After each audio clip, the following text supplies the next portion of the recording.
Kumusta po mga ka-59 and have a blessed day po ulit sa ating lahat. Ito ngayon po is holiday po, National Heroes Day. So lahat po talagang walang mga pasok mostly, pero tayo po mga security personnel always po na naka-duty. Pero ganun po, mas maganda pa rin at least may sweldo po. Okay, ang ating pong pag-topic ngayon, ating bibigyan ng tulong sa kanyang mga tanong. May nagtanong po kasi sa ating isang followers natin regarding po doon sa ang hawak nila isang malaking area of responsibility. Isa siyang isla, parang isla siguro yun, na malawak ang total land area. Syempre, parang mala resort, ganyan. Paano daw paggawa ng security plan? Okay, maganda hong tanong po yun. Kadalasan po kasi sa ating mga security personnel, especially mga officer, pag binigyan ng pwesto, okay na, sige na, ganyan.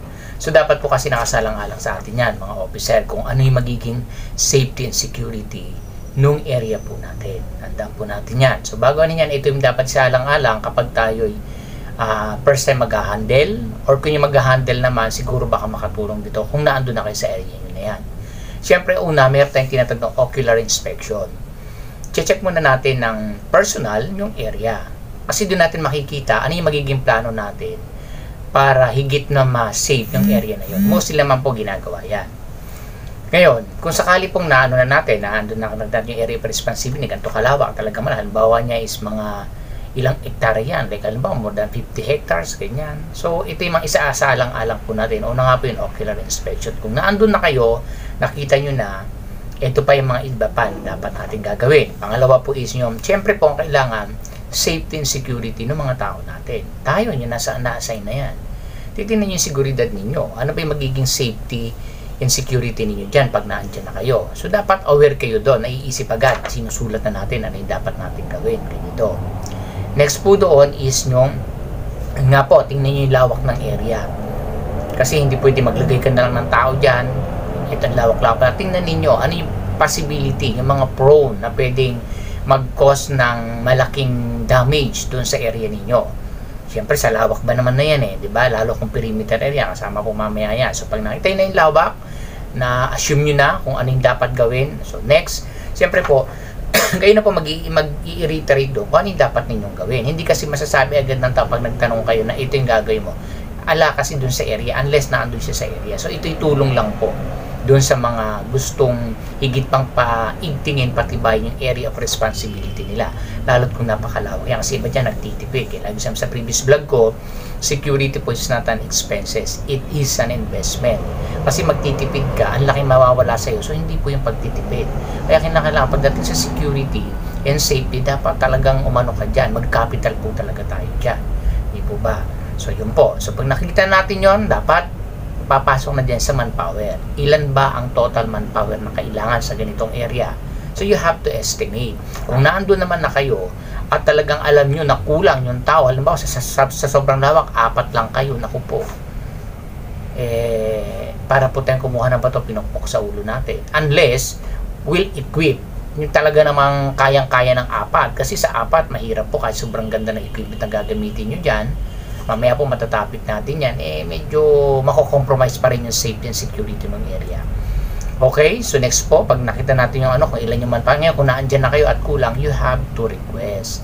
Maggawa po tayo ng request letter sa management, kung kanina po i-address, para po ipapaliwanag naman natin ano yung reason natin, bakit kailangan magdagdag ng tao, ng security personnel. So, dapat i-reiterate po doon yung pinakamahalagang aspeto, bakit kailangan nating magdagdag ng tao. Kasi syempre po ang pagdagdag ng tao ay isipin talaga, gastos po talaga. Pero pagka na-justify naman natin na ano yung dahilan, siguro naman ay pagbibigyan po tayo ng management dyan.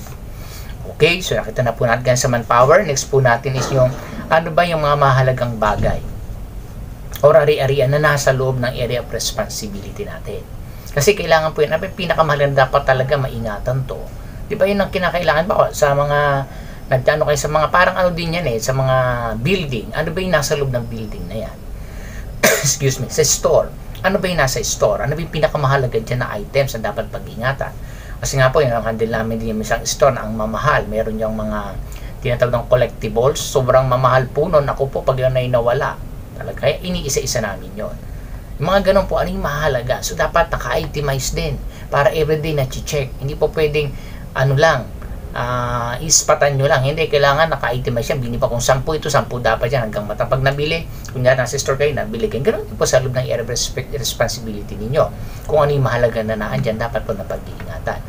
So, gagawa po tayo ng mga agenda, ng mga procedure, paano natin mapag-iingatan. Kasama po yung sa security plan.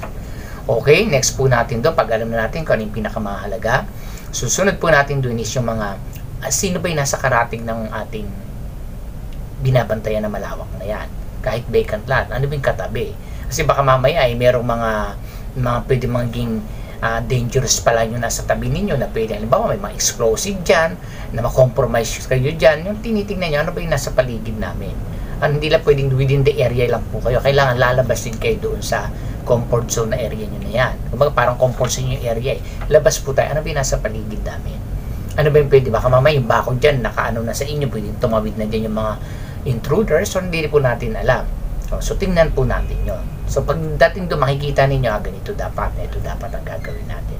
At least pagkatabi nyo, may tao, makikipag-usap para nakakatulong din sa pagsisecure. Yun, mamaya papasok po tayo doon kung anong kailangan natin gawin sa mga ganyan. Okay, so next po dyan is yung tingnan din po natin yung perimeter area. Tingnan natin yung perimeter fence, kung yan ba concrete or mostly kasi kapag ka mga vacant lot, ang mga poste niyan hindi pa concrete, parang kahoy-kahoy lang. So may possibility, baka mamaya yung katabi ninyo, inuusog na yung bakod ninyo, hindi natin alam. So dapat alam, asan po ba talaga yung hangganan natin? So chine-check yan, ito, yan dapat. So dapat doon nakikita ninyo, magkakaroon ka ng idea na ito dapat hindi mag-alaw. Kasi baka mamay bakod nyo, inusog na sa inyo, lumawak na yung katabi, na-move na dyan, lumitan yung lupa. May mga ganyan po kasi, yung mga scenario. So, kailangan naka-face or request kayo na dapat concrete yung mga, kahit yung mga foundation lang nung, kahit sabi mong barbed wire lang yan or something light materials, pero yung pinaka-fence niya, yung pinaka-foundation ng fence niya is concrete para hindi na-move. So, yun po, tingnan po natin yun. So, next po natin yung pang-pito is, siyempre po, dapat papasok pa rin yung customer service ng mga tao. Kailangan po kahit po bakanting lote yan, kahit sabi mo malayo kayo sa kabihasnan, kailangan yung customer, kasi may pupunta rin yan at may karating kayo, dapat nakikipagkaibigan, hindi para kayo magkaroon ng tinatawag na connivance, para po at least maganda yung rapport na pwedeng makatulong sa inyo pag may emergency. So kahit naman po sa personal na buhay, kailangan talaga maging mabuting tao ka. Kasi hindi natin alam ano yung pwedeng mangyari, baka mamaya may mangyari sa inyo dyan. At least may re-respond din makakatulong natin. So yun po kailangan dapat. Always good customer service. Okay po. So next po natin is yung equipment ang gagamitin natin. Siyempre kailangan yung mga firearms po natin. Ano ba yung dapat? Mga CCTV kung meron, kung kinakailangan, mas maganda. Mga lights, mga ilaw, baka mami natitipid sa ilaw, yan dilim-dim. Dapat po kasi light is also a barriers. Pag maliwanag kasi yung area ninyo, medyo aloof yung mga tao na papasok dyan unless makikihingi sa inyo ng permiso. So tingnan yung perimeter, kinakailangan yan. Ano po? Okay? So next po natin doon is yung mga squatter, baka may mga nag-i-squat dyan. Ito yung mahirap. Pag na-squatan kayo dyan, mahirap po paalisin yan. Kinakailangan, kasi pasok pa din ang customer service, nakakausap natin sila. Or pwedeng ginagawang daanan yung area ninyo, baka may tanong nyo rin, may dumadaan po ba rito? Siyempre, kahit private yan, at yung mga tao nakikisuyong makiraan, dali lang pinakauwi para makadaan, makapunta nyo sa area nila. So, dapat sinasalang-alang din po natin for the sake na makakatulong tayo dun sa mga tao. Sige po, pwede po tayong dumaan, pero ito lang po dapat tayo, ganito ba dapat yung gagawin, kakausapin natin sila. Para at least meron silang okay ba ito, mga mga guard dito, maayos silang mag-approach. So yun ang kinakailangan, proper approaching po sa mga tao. Kahit po sabihin natin yan ay mga hindi nakapag-aral, kasi most sa mga ilang na lugar, marami dyan yung mga katutubo. So dapat binibigyan natin, dapat talaga binibigyan ng pagpapahalaga. Kasi marunong din yung mga yan, nakakaintindi din sila kung paano sila itrato or yung treatment na ginagawa natin sa kanila. Dapat po wala tayong pinipili. Kahit ano pa yan, kailangan yung treatment natin as security personnel, kailangan po palaging maximum tolerance. Palaging ang natin is positive na makatulong tayo sa kanila. We are here not to harm them but to help them kung ano yung kailangan na maitulong natin. Kahit po sabihin, private yan, kung kinakailangan matulungan, bakit naman din? Basta with the coordination sa mga management. Kung kailangan dumaan, i-request. Sige po, for the meantime po, pwede po ngayon, pero po sa mga susunod po, inform kayo at i-inform natin sa management kung first time lang nila magiging daanan yan. Para alam din po ng management na hindi lang tayo magkakaproblema po. Kasi baka may magkaproblema, paano kaya sagutin ng management? Wala silang info about sa ganyan. So, kailangan palagi pong naka-report ang mga officer. Ano po? Okay, next po natin, pag okay na tayo doon, is syempre yung patrolling. Paano kayo mag-patrol doon sa area? Paano nyo namumuhan doon yung sobrang lawak na yan? Ano yung equipment na gagamitin? Baka sa lawak na yan, foot patrol lang, maglalakad lang kayo, naku po, baka po abutin kayo ng isang araw, hindi pa katapos mag-ikot. Ano po, sa lawak na yan. So, kinakailangan po talaga, meron din gamit. Ano, kung talagang hindi pwedeng sasakyan dyan, kahit mga may kabayo kayo na gagamitin, sasakyan, or what, bahala po tayo kung ano yung po pwede. Ano po, siyempre, paano may ikot yan? Unless marami kayo, yun, kung mga manpower is marami, kanya-kanyang post, ikot-ikot lang, halimbawa, sa sobrang laki na yan, kung 60 hectares yan, kasi kami hawak na ganyan dati, ang perimeter namin is 10 yata yan, every 30 minutes iikot yan. So, isang ikot lang, tapos na yung duty ng 8 hours, kasi nga, sobrang lawak So, ganun po, tingnan ninyo, ang mahalaga po kasi yung safety and security ng area. Yun lagi dapat ang ating binibigyan ng diin, yung paano masisecure yung area ng maayos. Diba? Yun lang po ang magiging foundation sa paggawa ng security plan. Ang aim lang kasi niyan is paano masisecure. Kung yung meron ng mga existing na tayo pong mga house rules or mga policy doon na pwedeng obsolete na, hindi na magamit, pwede natin ipaalis na yan at palitan ng bago, or kung may kulang, dagdagan po. Yun ang kinabasat na mahalaga yung safety and security ng area is especially yung mga guard na mga nandyan, kung yan ay bakante. Baka mamay, especially ito pa, may mga wild animals dyan, siyempre may mga ahas-ahas, hindi natin alam. Kailangan yung ginagamit natin, mga nakabota, makaboots or what na, hindi kayo matuka ng ahas, matukaman kayo at least safety. Especially mga medicine, lalo na yan po, mga gamot, mga tubig, kung malinis ba yan, tingnan natin. So yun po, isa-alang-alang nyo yun, lalo yung mga sa gamit na po sa katawan, like mga medicine na po, tubig lalo na po, check nyo po yan. Baka mamaya hindi maganda ang ng tubig, makontaminate, di lahat ng ganyan magkasakit. Ano po, mga lamok, baka mamaya malamok dyan. So ayun po, kailangan po yung tao po tayo, hindi yan ang mga ganyan, hindi yan mga robot na pag kinagat ng lamok, hindi malaria or what. So titingnan natin yun, kung tayong mga nandiyan na naka-assign, yung safety nila.